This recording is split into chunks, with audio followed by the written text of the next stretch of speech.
What's going on, everybody? Thank you for tuning in. Y'all are the best. Yeah. Pay the bills. Y'all know. Like, share, do what you got to do. Get it out there to the peoples. We're building it up. Some championships going around out here. I heard. I don't know. Maybe. We got some championship shirts, maybe, perhaps, some things. Yeah, just getting it started. Ready, Red in the building. Uber in the building. My guy Daryl. Bringing that passion. I got Ace in the Twitter space last night. What's going on, Ace? Lunatic in the building. What's going on? Says he can't wait for Spoonie's Minute. Hey, man, it's no longer Spoonie's Minute now. We don't switch it up. It's that sermon. Yeah, man. It's that sermon now. We man, for those long-time listeners, we tried to keep it to a minute. We couldn't do it. I got Dwayne Wrights in the building. Man, what's going on? We back in the building for sure. Yeah, there it is. Championships. Championships is what we're talking about right now. Just getting started, though. Right? Just checking it's a checklist right now. We're going to talk about some of that. Before we get into all that, man, thank you for tuning in on this fine Wednesday evening. Hope everyone's having a wonderful holidays as we're ramping up for this New Year's. I know y'all got some plans for New Year's. I know my ass ain't going to be doing nothing but sitting at the crib because I'm tired of this retail and been whooping my ass at the shop. So I'm going to be chilling. I ain't doing nothing. It's getting cold over here, man. We got some snow and ice coming this time, man. I'm like, bruh. We went from 80 degrees on daggum Christmas all the way down. It's going to be ice and snow for New Year's. So, yeah, welcome to East Texas weather.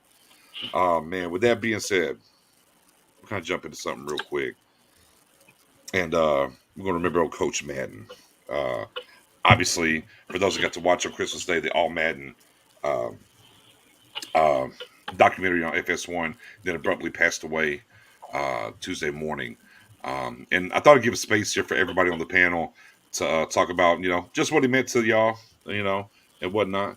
My boy, he bring that passion. My boy don't bring that passion, and whatnot, and everything else it says about for y'all in football in general.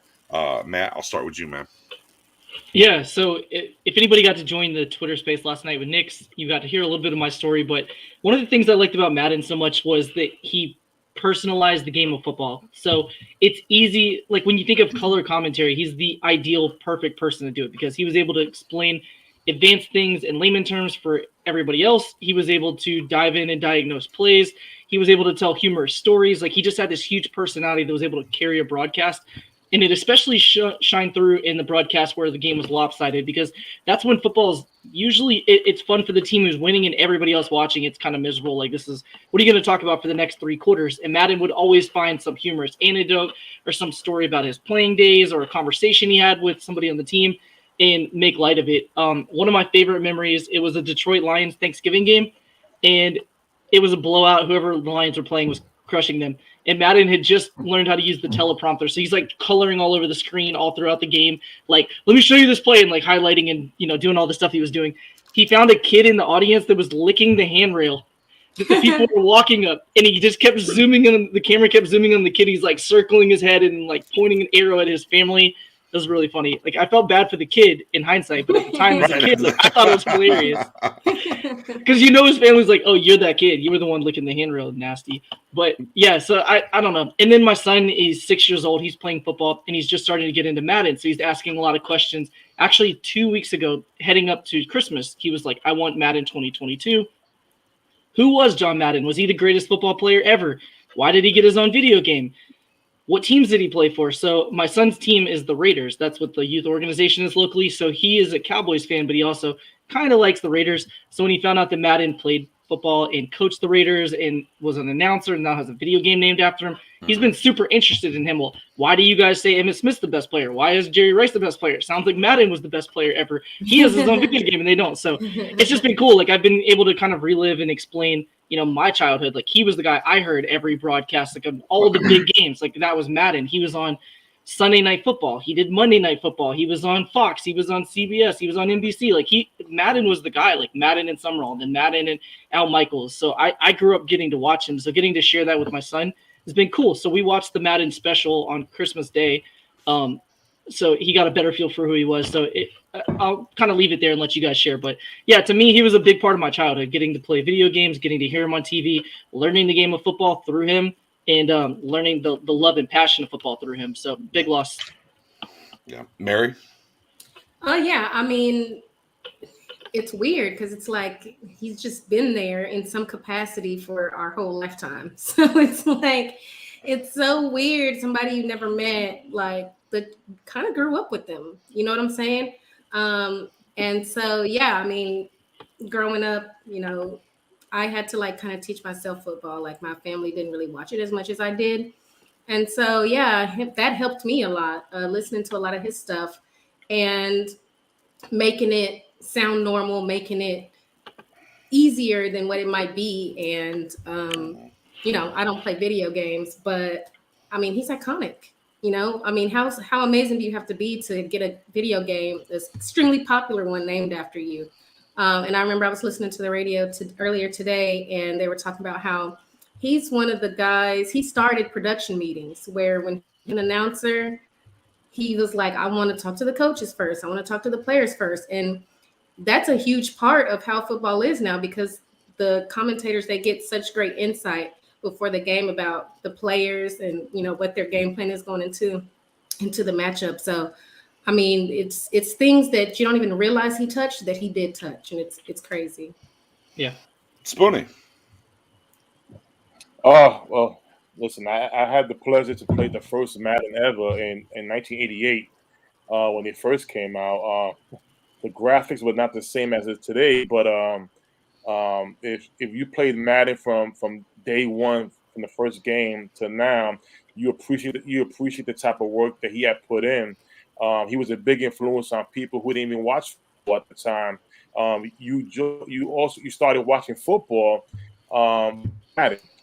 He made it for a lot of people. I remember I had the pleasure to be at Manhattan when they had Calvin Johnson be announced to be on the Madden cover, and I had a first glimpse of how important Madden was to a lot of people. And, you know, listen, you got a lot of grown people older than me who they still played on Madden games big time. And, you know, listen, he was great on the broadcast. He was very colorful, very energetic. And you need that for people to tune into the games. But those Madden games was definitely awesome. The first cover was 2001 for a player. I believe that was Eddie George. And from there on, it's been a thing where a lot of players they do pay mind to who's the voting for the covers X, Y, and Z. It created a lot of positive things for fans to stay in tune with football. If it wasn't for the love of the game, it was pretty much the Madden. And to this day, we see that we see players how they react to the ratings they get. Listen, I'll be 88 this week or 89 next week or whatever the case. But it's those things that bring the fan base closer to the game. Madden was a big. He was very responsible for that thing, and we all gonna miss him. And listen, he has done wonderful things for us, and I'm just like, wow. Yeah. I think it's if you tune to the Twitter space, I'll regurgitate a little bit what I said last night here that Right. you can't tell the history of the NFL without Madden, Mm. right? And for those that are not old enough to understand certain things about him, uh, he transcended into pop culture, is what he did. And I mean, whether it was Dr. Pepper, Tough Atkinson Acton, Ace Hardware, Miller Lite. When you talk about the late '80s into the early '90s, it was 1-1. It was Michael Jordan and John Madden. That's where he took that to. I think he basically made because at the time, whenever he was coaching, and even to the time he was a broadcaster, the NFL was not the number one sport, in America, and he had a big hand in making the NFL game as American as apple pie, if you will. I think it's very um, sad and whatnot because we lost that figure. But I'm happy on the other end because he got his flowers with the All Madden documentary. He did live a full life, right? 85 to quote Madden, he never worked a day in his life. It was always football. Um, and from the transcending side of it, my daughter who's 23, she doesn't play Madden and she does Cowboys and all that, but she's not a big Cowboy. She doesn't watch football on Sundays or anything like that. And as I was at work, it mattered enough to her to inbox me about Madden when he passed away. And that's just transcending across even people that don't watch the game or whatnot knew what he meant to people that did love the game. So yeah, it's a big loss, but it's a celebration though too for everything that he did do. 50 plus years, right? Best coach man is what I call him because 100 games. He's got the highest percentage of all time. Now, of course, in this day and age, them little losses in the AFC title games, uh, might have had some backlash in the Twitterverse that we live in now. But he did punch the ticket finally against those Minnesota Vikings and did what they did. The best way I can think about when it comes to Madden and everything else is, you know, the one word, boom, and the impact that he made with that boom. So salute to Mr. John Madden and everything he did. And, for the bigger part, and whenever for us who remember the Cowboys in the 90s, he narrated the 90s for us in those Super Bowls and in those Turkey Day games and the turducken and, the big games. If Summerall Madden showed up, it was a big game. And the Cowboys played a lot of those in the early to mid 90s, and he was there. And in a lot of ways, he was the voice for me on Sundays. So yeah, big shout to him, man.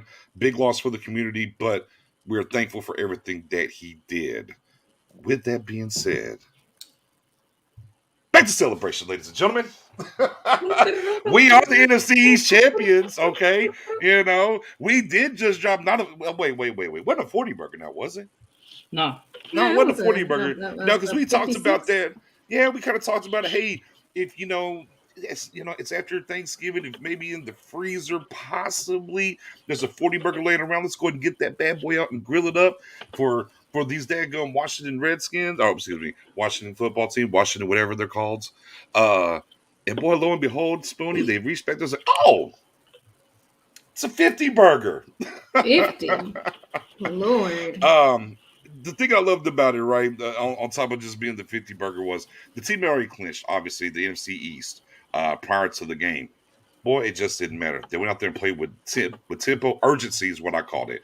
They went out there and played with urgency. But before we get into this whooping that we put on the Washington football team and those non-seeded seats they put over there, them winning the division, guys, coming from last year, the things that we went through, the hot start this year, all the way through the struggle or whatnot to now, 4 games straight, winning the 3 on the road. How does it feel? What do you think the combination of this ride for this team so far to get and reclaim that crown, the NFC East champs? It's obviously our goals are way bigger than that, but we clinched it and it wasn't even close. They're multiple games back, and all of them we've played so far have been big wins as far as points go. Maybe except for Washington, the first game, but yeah, we've won in decided fashion. It's not just like we barely got it and we squeaked by. We won it in very dominant fashion against the NFC East. And, after everything Dak's been through with the injury, with the family stuff, the defense, not knowing what it was going to be, hoping it was going to, we were hoping for average, and they've, Right. Far surpassed that. So I think it's huge. Obviously, we want more, but it's huge for them. And then, on top of that, the fact that they all, they're so close, and you can see, on the sound from the sideline how they are together. And that's just something that we haven't seen in forever from them, like them being that close, and that is going to help them going forward a lot. Yeah.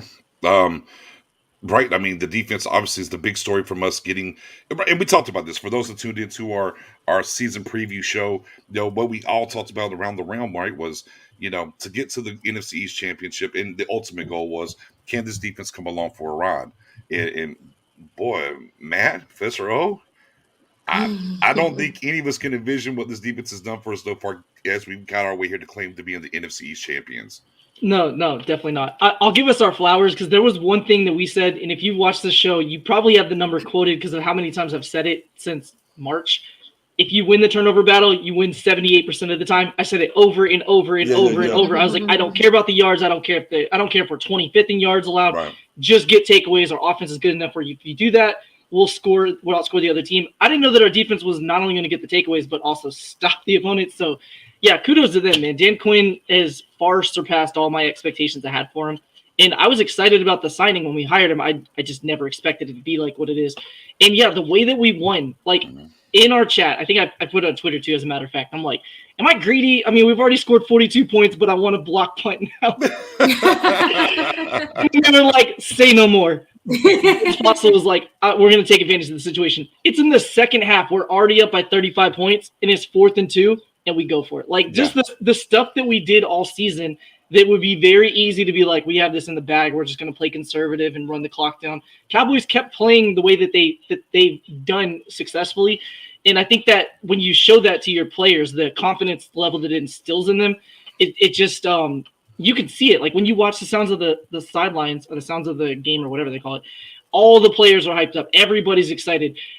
Tank mid-sentence was like, oh, they're going to throw it to Terrence. Like they obviously that's what it was called.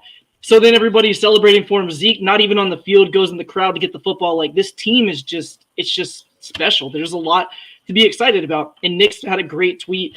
KD had a similar tweet. Like people are just not taking the time to appreciate it because they're like, well, we had the offensive slump, or is this coach the right fit, or whatever. Like just enjoy it, because you don't get seasons like this where you're plus 14 in turnover margin. You're number 1 in conversions defense allowed. You're number 1 in total defensive EPA. Like stuff like this doesn't happen a lot. So when it's here, you should appreciate it, because it's not too long ago, last year, where it was the complete opposite of that. And we need to kind of keep that in mind. Like whatever happens from here on, we got our playoff spot. We got our ticket punched. We're worried about seeding right now. But yeah, like I'm super stoked for how we are right now. Yeah, and and that's kind of the thing. I've even talked about this even before this game that we just happened, and obviously clinching. We kind of knew it was a foregone conclusion. We were going to be in the playoffs, right? We already knew it was there. We don't know if it was going to clinch or not, but we were going to be there. Right. And I was just like, man, it only ends in one way now.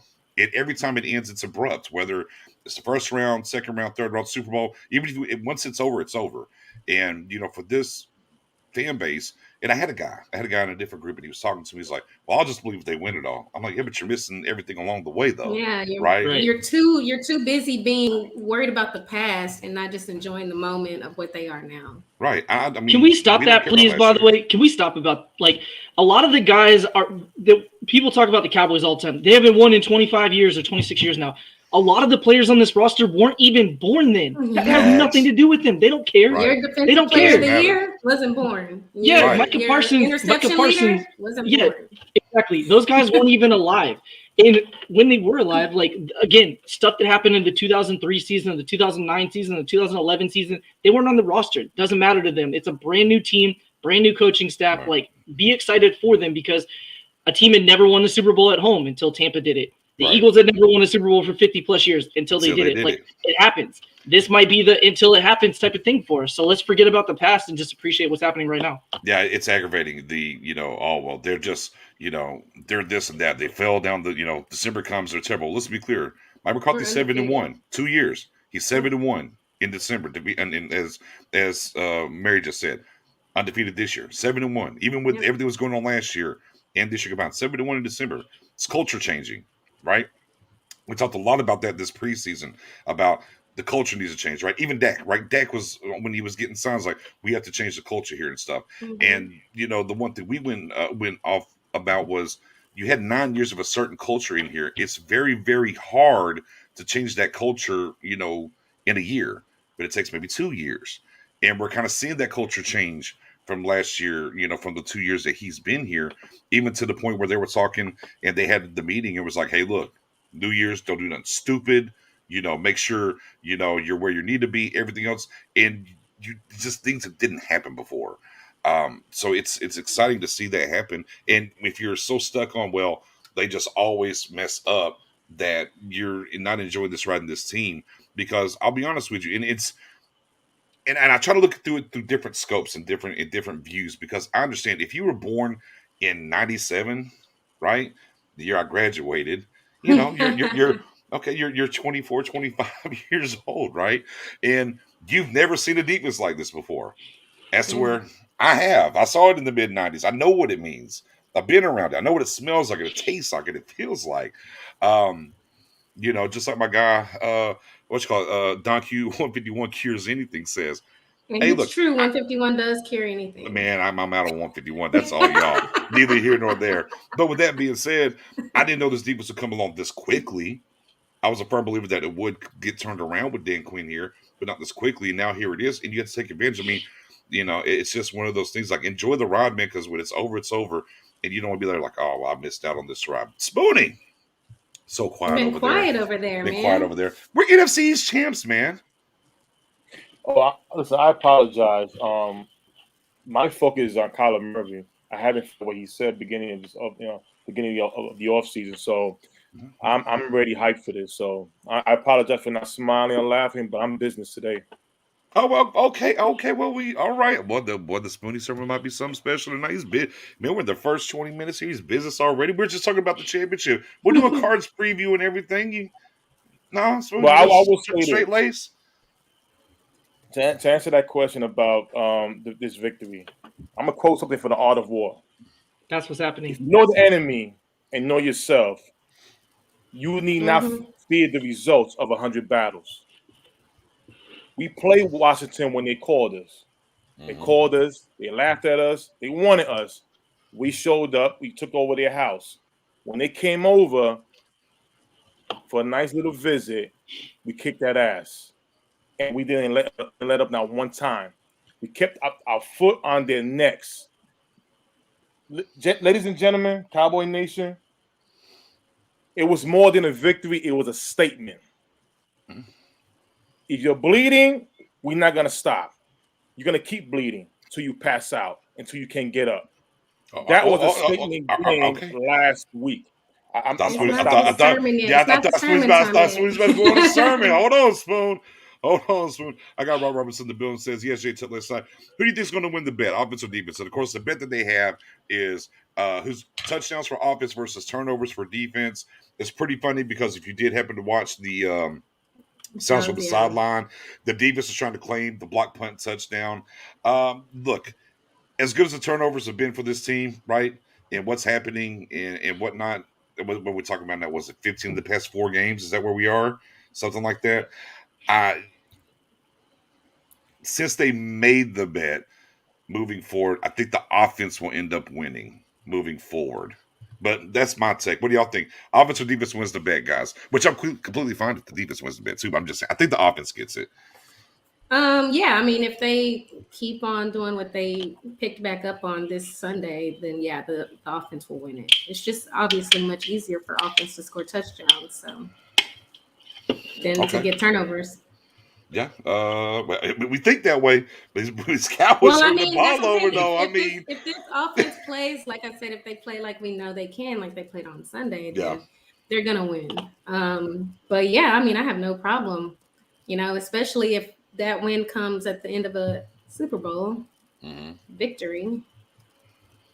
It's just crazy that it's even close. Like, right. The fact that defense, I guess the fact that it's close could be scary or good. In this situation, that's good.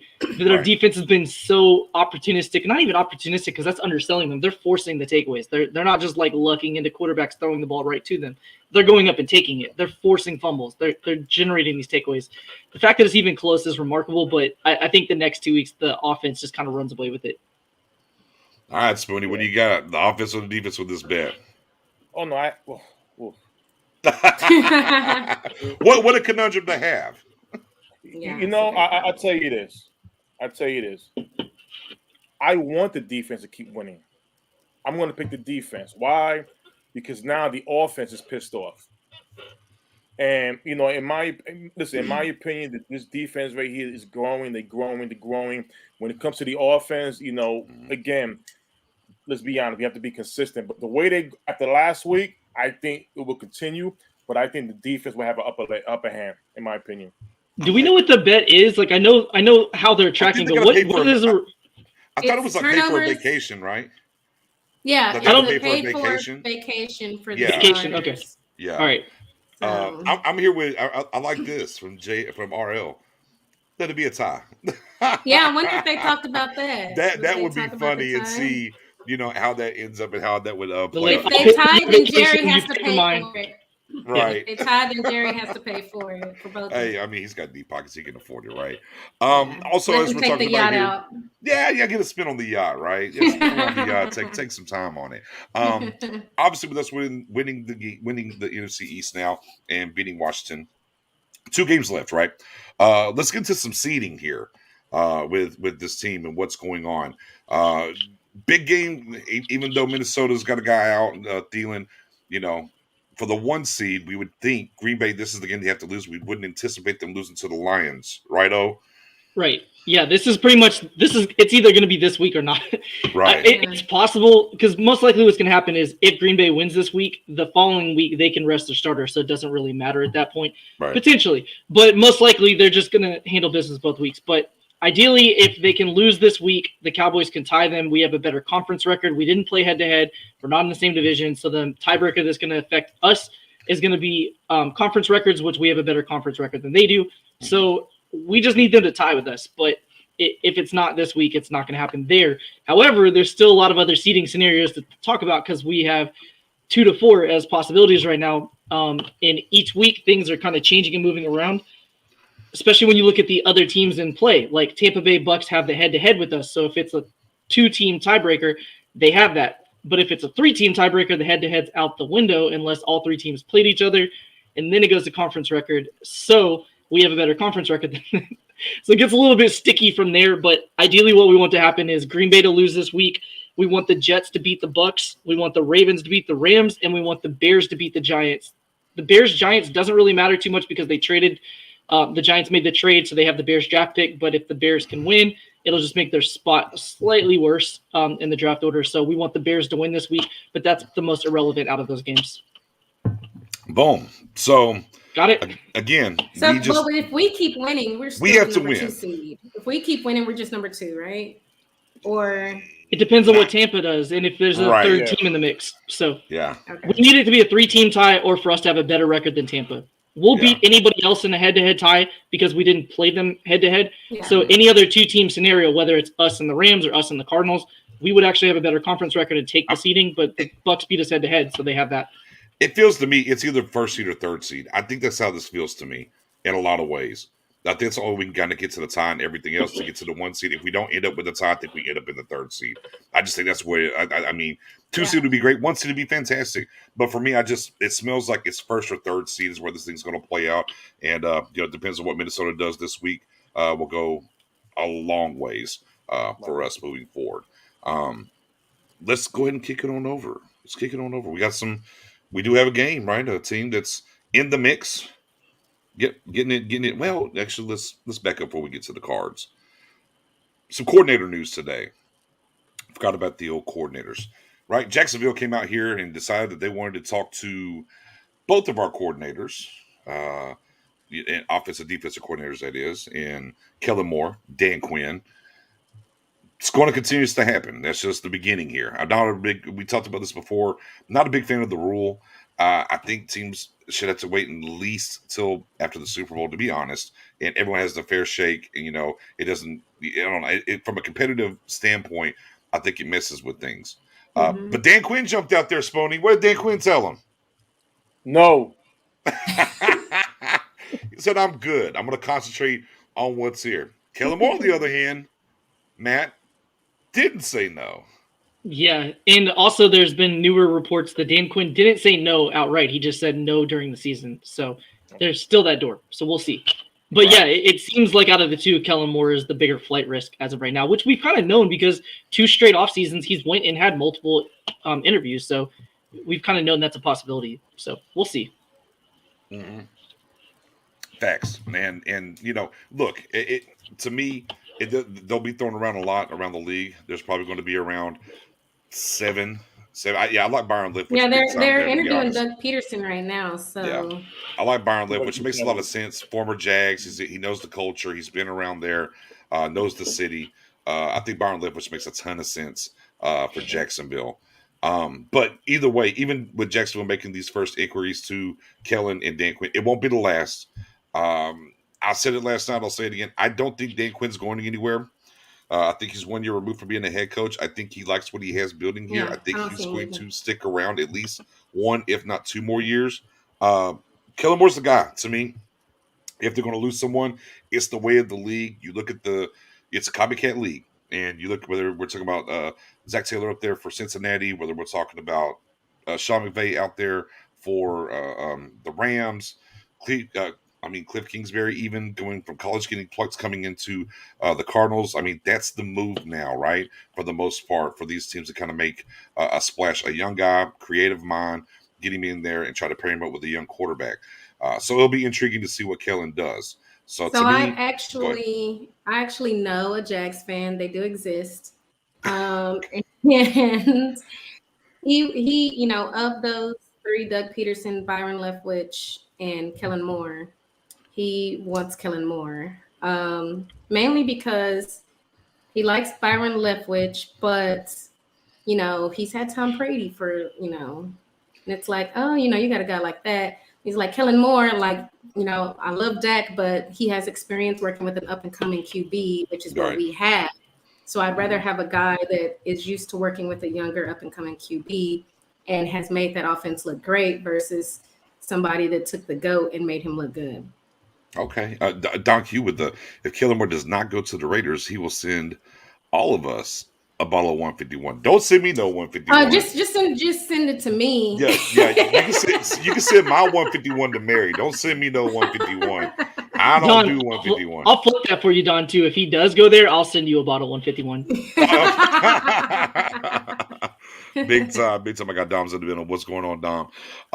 But yeah, I think Byron Leftwich is very intriguing for them. Again, familiarity, different things like that helps them sell tickets. Right, the prodigal son comes home to a certain extent and whatnot. So we'll keep tabs on that, and see what happens. And of course, Jerry might be like, hey, fella, here's another little bag. Don't worry about it. Just stick around. Just stick around. Your time's coming. Yeah. Just go sit over there. Now, but the coordinator stuff talked it out of the way. Man, let's get to these cards. Oh, you got some interesting stuff for us tonight on these Cardinals, or?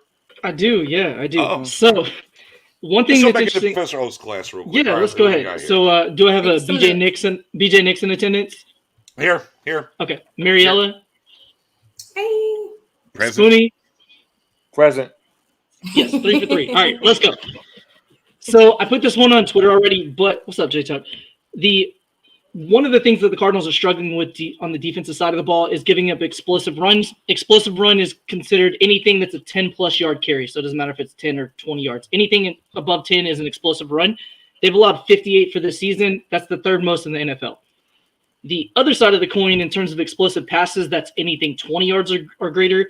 They've allowed 34 of that. So they've given up the 29th fewest or the 29th most in that regard. So they're actually doing really good against pass in terms of giving up explosive plays, but they're getting gashed alive in the run game.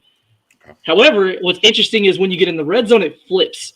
So 24 of the 32 touchdowns scored in them, which is 75% of the scores, have been passing touchdowns. So they're doing a good job buckling down in the red zone in terms of stopping the run, but they're getting eaten alive and passing in the red zone. So you just kind of got to flip it. So basically from the 20s to the 20s, you want to run on them. And then once you get in the red zone, it's when you open up and start passing. So kind of interesting.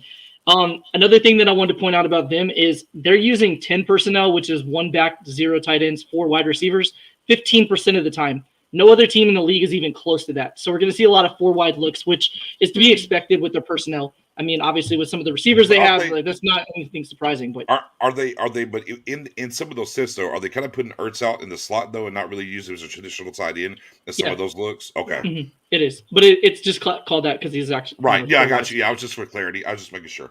In terms of offense and defense, in terms of points per game, it's actually fairly close. Cowboys are number 1 in points per game scored. Cardinals are 10th. The Cowboys are 7th in points per game allowed. Cardinals are 5th. So pretty close there. We talked about spread a lot. The Cowboys are 12-3 against the spread this season. It's the best in the NFL. The Cardinals are 7-1 in the spread against the spread on the road, which is actually the number 1 in the NFL. It's kind of interesting matchup right there. I did want to talk about the Cowboys. Obviously, we're still number 1 in defensive conversion rate allowed, 31.2%, which is insane. We're number 1 in defensive EPA. We're also number 1 in passing defensive EPA by a large margin. We're negative 21.1, which is insane. We're number 1 in DVOA. A couple other things I wanted to talk about too is Dalton Schultz the last 2 weeks has been phenomenal. He's been absolutely money.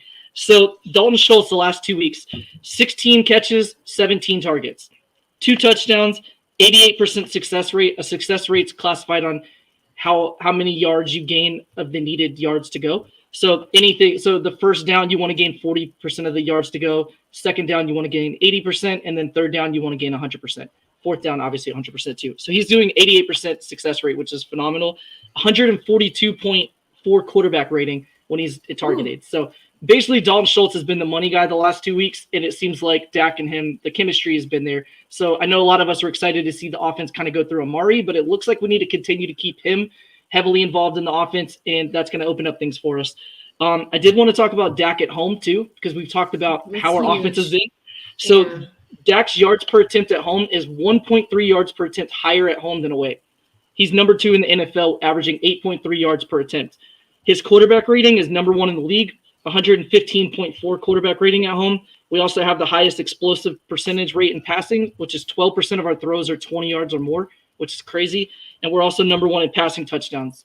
He has 16 for the season at home. So Dak at home has been great. Dak on the road's been pretty decent, but it's a huge difference home and away for them. So again, when we talk about seeding, just something to keep in mind. Our defense is the complete opposite. Our defense has been pretty good at home, but absolutely lights out on the road this year. So either way, we're in good shape there. But those are the stats I really wanted to talk about. So essentially, recapping, running them between the 20s and then pass when you get in the red zone. If we could do that, we should be good. And then just keep Schultz involved.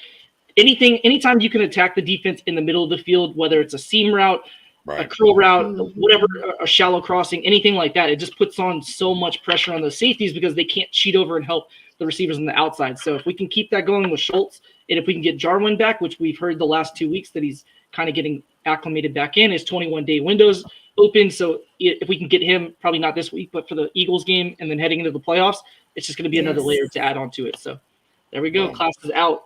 Hey, round of applause there. Light it up, ladies and gentlemen. Hit it with the fire emojis for Professor O's classroom. bringing it to us Yes. as always. The stats that you need. Indeed. Now, onto these cards. Interesting times, right? Kyler Murray. And boy, there's a lot of different people when we're getting into Kyler Murray and different things. Oh, well, we might need a spine. We might need to do some things, his legs. And, I tell you what, I wouldn't personally spine. The way that this pass rush has been, and how they've been able to get there and by the front four, I just think at the very tail end of it all, you come that way at him and see what he has. I think that's how you need to attack it and then adjust, especially when we talk about Zach Ertz here, you know what I mean? And what we really going to be. My God, Daryl, man, fire.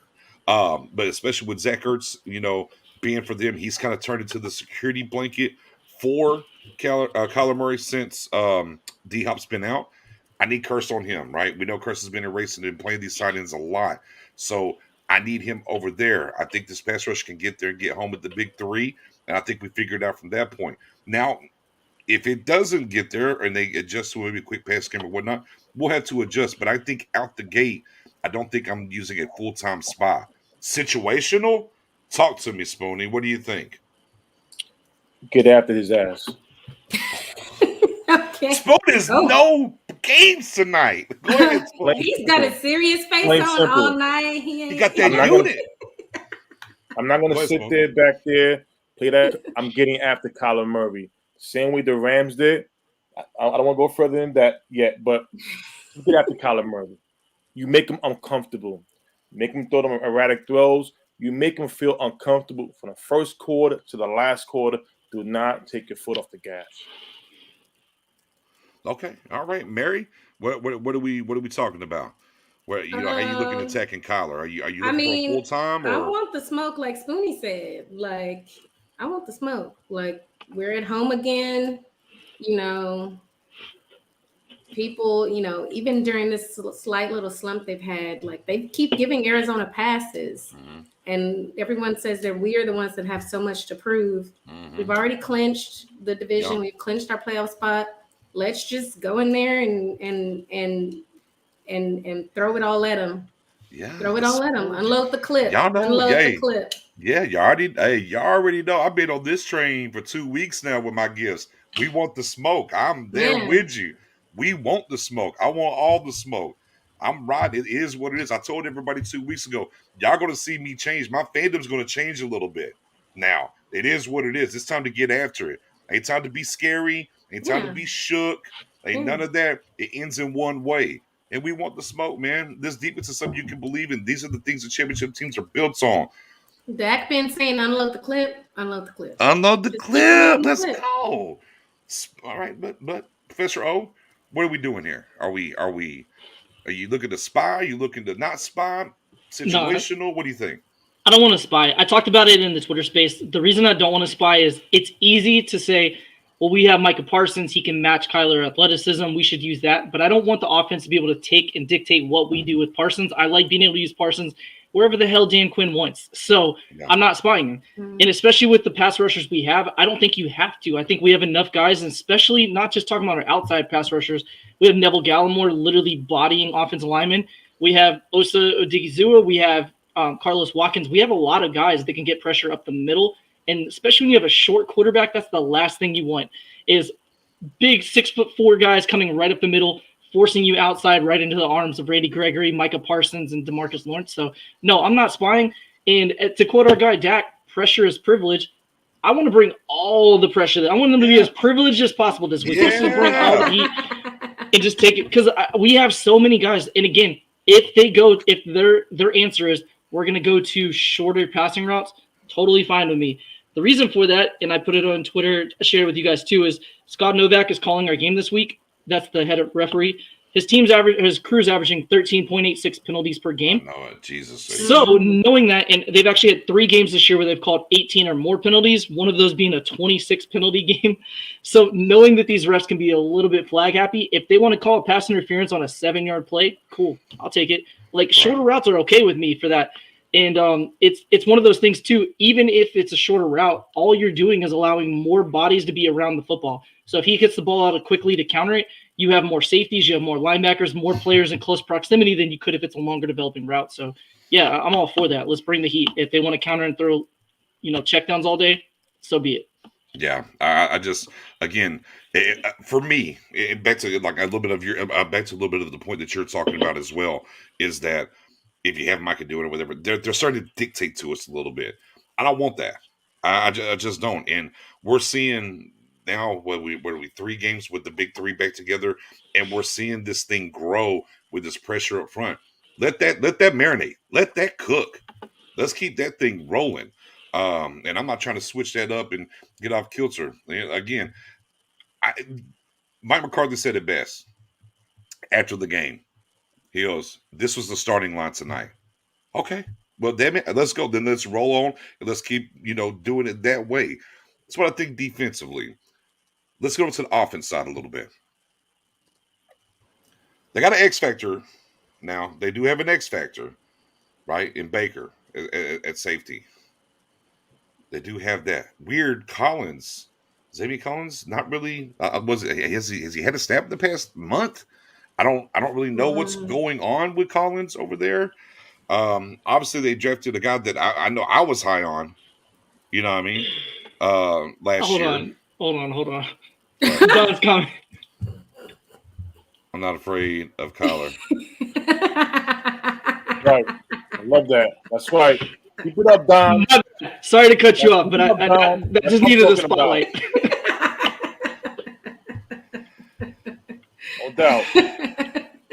I've lost all control.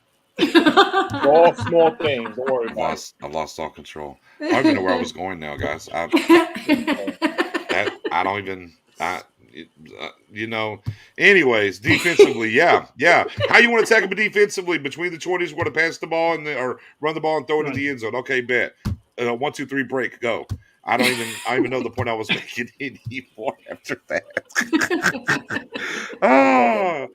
Okay. I mean, yeah. So, what I would say is Chandler Jones obviously is the game changer that they have on the defensive line. However, if you run at him, which is what we did week 2 against the Chargers, we were like, let's just run at Bosa. Let's wear him down. Let's put these big bodies on top of him, get him moving backwards, and just start double teaming and doing whatever we need to do. I think that's what you do. You run at Chandler Jones. You start wearing him down. That way, when it comes to passing situations, he's a little bit more tired, has a little bit less pep in his step. You get those offensive linemen, putting their weight on top of him over and over and over again, and you should start seeing success there. Budda Baker, although he's a big name player, he can make some big plays at times. Yeah. He's not somebody that really scares me in coverage. Like, I'm totally fine with Dalton Schultz on him in coverage. No problem at all. If he gets matched up in the wide receiver, I'm throwing at him over and over and over and over again if he's caught with the wide receiver in coverage. So they have some guys that in and of themselves can be playmakers, but I think if you attack them rather than let them attack you, you can have a lot of success, and the teams that have beaten him have done that. Right, and that's the thing about Baker is like he's the X factor, and he can freelance and do some things. Right. I remember my point now after the seat thing. Isaiah Simmons. Okay, Isaiah Simmons. Let me get back over there. Yes. Sorry, the booster seat got me. It took me out. I'm sorry, but Isaiah Simmons was what I was going to mention in the things that we kind of thought he would be able to do, and hasn't quite found curled up over there. So the Cardinals' defense is somewhat of a conundrum because they have the pieces, but they just haven't seemed to really put it all together the right way so far. Obviously, they were a little bit better earlier in the year when J.J. Watt was there, and whatnot, and there was another linebacker who got hurt, and but it's just been one of those things where you can have success against this defense from what I've looked at. And back to what O just said is by dictating to them. Don't let them be comfortable. Yes. And that's what gets me excited because we watched Kellen last week and what he did. I think he actually went after their weaknesses. He knew the ends were lacking. We talked about this the first time we played Washington, but we kept running up the middle. We were out here running counter trades against Washington and attacking those edges in the run game. And it was fortuitous. Both backs were averaging over 4 yards per carry, right? Zeke had an 11-yard touchdown run. Like we saw those different things happen by running to the edges and attacking Washington where they were weak. Back to the point with Baker. If he's in the slot against one of our guys, absolutely. That's a red flag. Hey, we're going right there. CD, right. boom. CD. There you go. Right. We want to attack that. So, I mean, the other side of this thing that intrigues me is the starting line, as McCarthy said, and what we did last week. big test here. Yeah, I mean they're reeling. They lost two, three straight. Whatever they lost now, Lions and Two Rams straight, and whatnot. two Okay, straight, I think. 10. Yeah, they've won 10 games the whole nine. Okay, Cowboys. We see where we are. We've clinched, right? And we went out there and did that to Washington. Do it again, right? I want the Yeah. Steelers to go feast and do it again. I think my guy Jay Tuck said it earlier. We owe you from last year, anyways. Yes, definitely. Anyways. Well, you mentioned the offensive line too. It's the first game all season.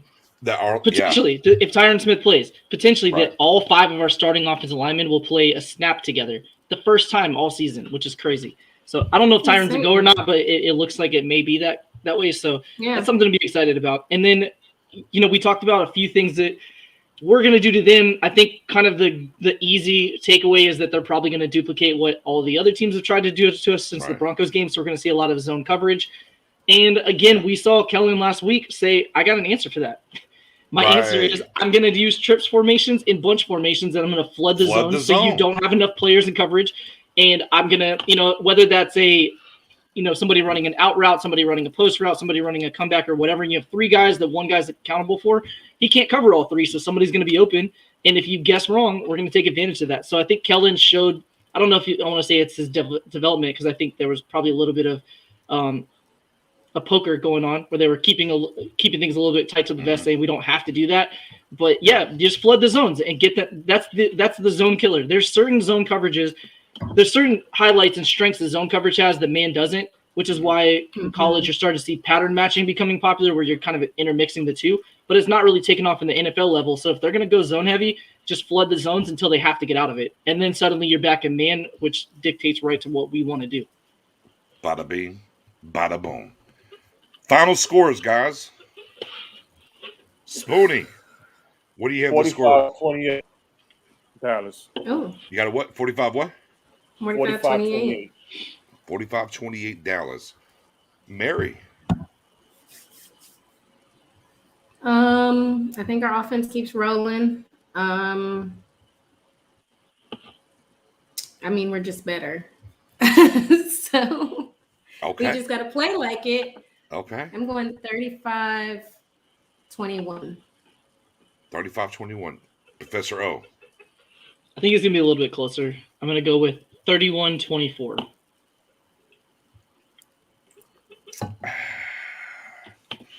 You know what, man?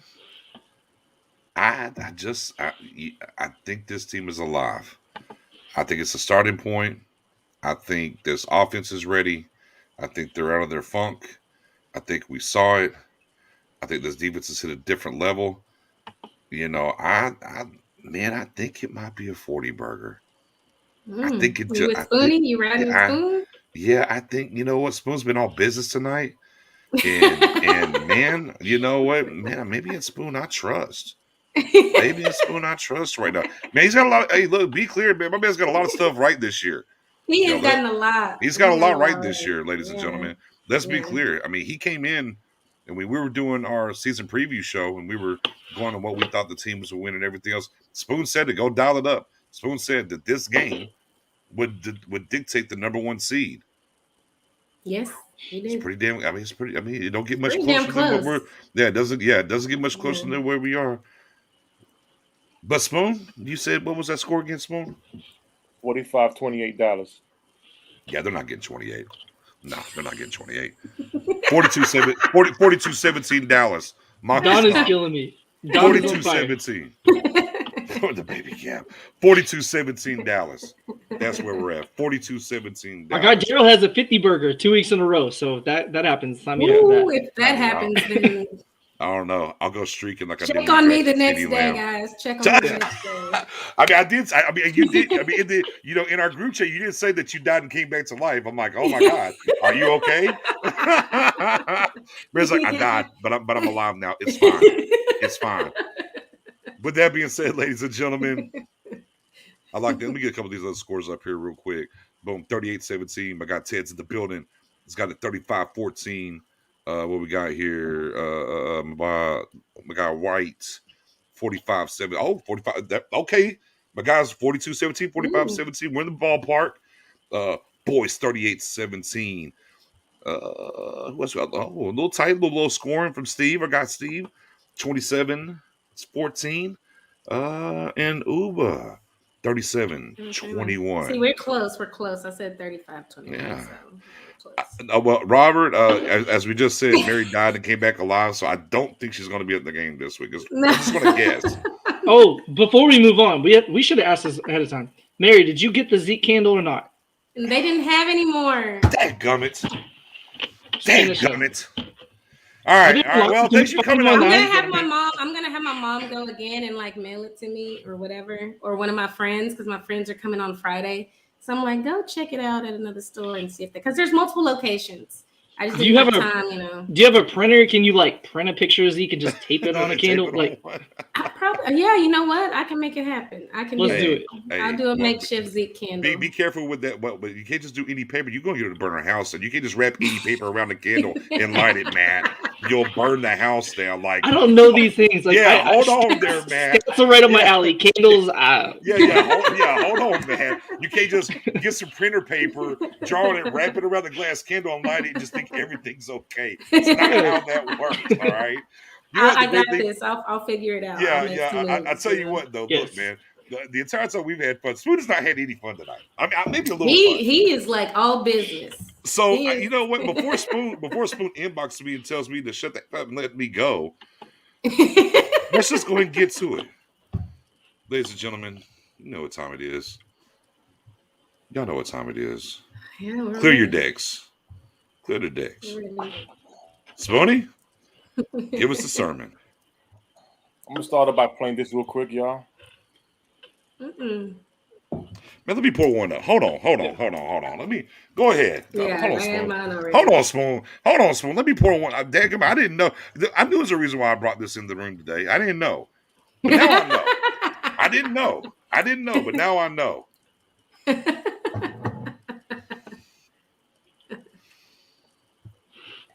He ready. All right, Spoon. I'm ready when you are, brother. I got my cup. I'm ready. Excuse me 1 second.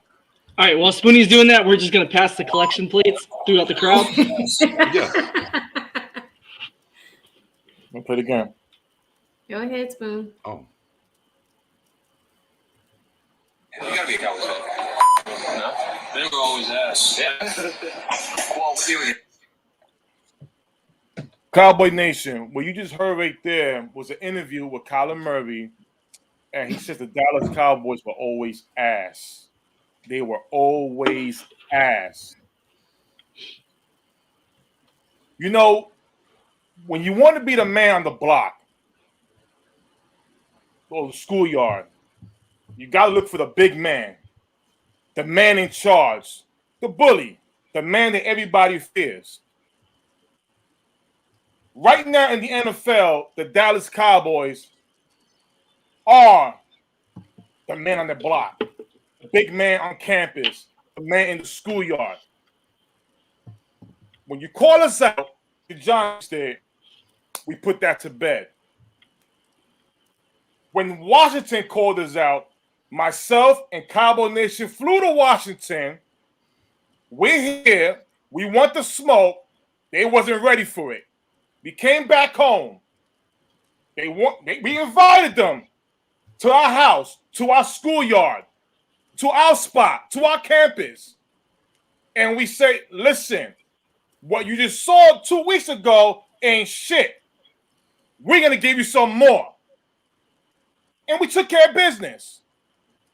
Tick-tock, tick-tock, tick-tock, Kyler Murray. I called it in the beginning of the preseason, and I said this game will mean something. I said first seed. But now, there's something added to the plate. Added to the plate is some ass. I'm going to explain something to y'all in the Cardinals fan base. Very simple. When y'all come onto Cowboys Field, not Cowboys Field, not Arlington, Texas. When you come to the jungle, when you're on the field, when you're facing the lion and Michael Parsons, who takes care of shit on the grass, when you you see the Hawk and Trayvon Diggs, where anything that moves in that air, he's gonna snatch. When you see a tank and number 90 in the lore, rolling their in spot and tell you, come on my side, you will be reckoned with. When you go in the middle of the line and you see the Canadian bulldozer in the Ville Gallimore, when you see the hungriest beast in Tristan Hill, who, as myself and others, has said we wanted more. Boy, that man is coming. He wants some more. And let's not forget the ugly baby on that line. He's ugly. He loves ugliness on that field. But guess what? That's our baby. It's a natural. Kyler Murray, you called us ass. There's going to be so much ass kicking on that field. Fox Sports, NBC, ESPN are going to be thinking they're looking at Pornhub. Whoa! I'm telling you right now, Cardinals fans, y'all made this personal. It is personal. I'm going to leave it with this right here, y'all. Kyler Murray and the Cardinals. You lost your seeding to the Rams. Oh, goodness. See this right here?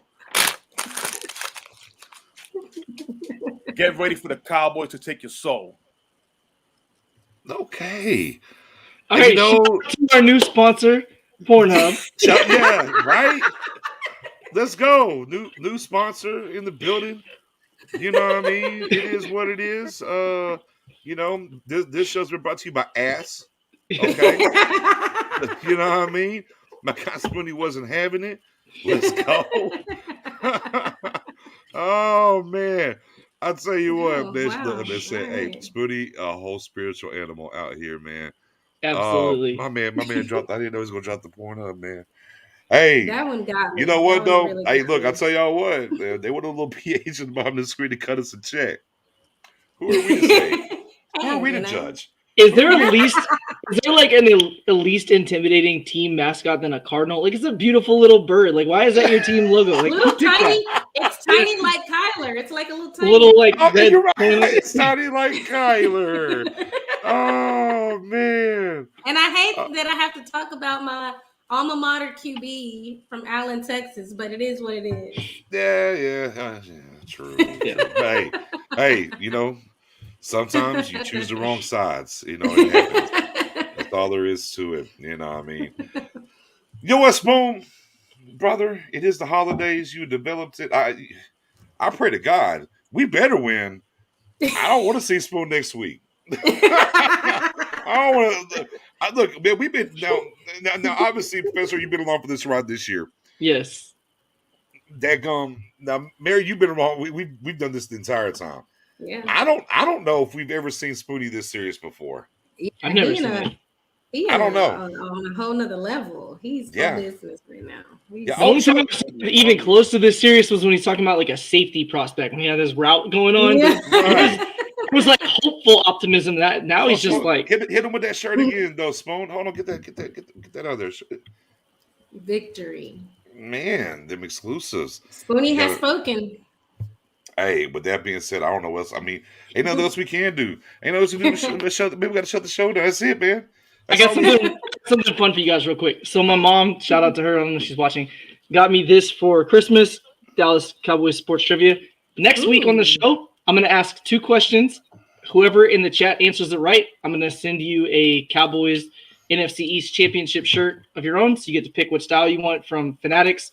Spoonie showed me a few good styles, so I ordered a couple for me and my son. But next week we're going to do that as a little quick trivia. Yeah. First 2 to get the answers right are going to get shirts. You let me know which one you want, so we'll just pick a random card and do that. And of course, you gotta be subbed. Yeah, don't forget that part. You gotta be subbed. With that being said, man, we hope everybody has a wonderful evening. Have a safe New Year's. If you feel a little wonky, man, call an Uber. Do everything you need. Go have fun, but drink responsibly. Be safe. Take the keys from somebody. If you need to, be that person if need be. Because trust me, all of us here gonna be drinking anyways. But we can all do it responsibly. I mean, my car has like no mileage. That part. Zero mileage. But we can all do it responsibly, right? We can all do it responsibly, and let's make sure that we take care of each other while we're out here and celebrating, and do it responsibly. So we show back up here on Victory Monday, and Spoon will be in a better. I don't know, Spoon. Will you be in a better mood next week? No, because we play the Eagles after that. I should. Probably not. Is that should be? We'll take it. You know what, ladies and gentlemen? We'll take it. With that being said, man, we appreciate everybody for rocking with us, tuning in. Of course, every Wednesday right here. You can get us 8 p.m. Central. Oh, man, let me get some of the stuff out here. And, man, if you ain't follow us on Twitter, man, it's right there. There's all the handles. Professor O _NFL, Star Game Beauty, Spoonie 881, your guy Nick's underscores in between. Man, come over there and rock out because, man, we've been doing some Twitter spaces, different things over there, having a good time and interacting with y'all. Audibly, it's not video, but it's audibly. We have a good time over that way. My guy Matt got his Bluetooth stuff situated, so that's even better. We're able to jump in there some finally. And, and of course, article for you's out when, It should be out Friday. Okay. It's going to be the advanced stat notebook breaking down the Cowboys versus the Cardinals. P.S. It's super heavily Cowboys favored this week, so you should check it out. Hey, it's a spoiler alert. Yeah. With that being said, guys, y'all be safe. Take care of each other. Man, go Cowboys. Pornhub, what up?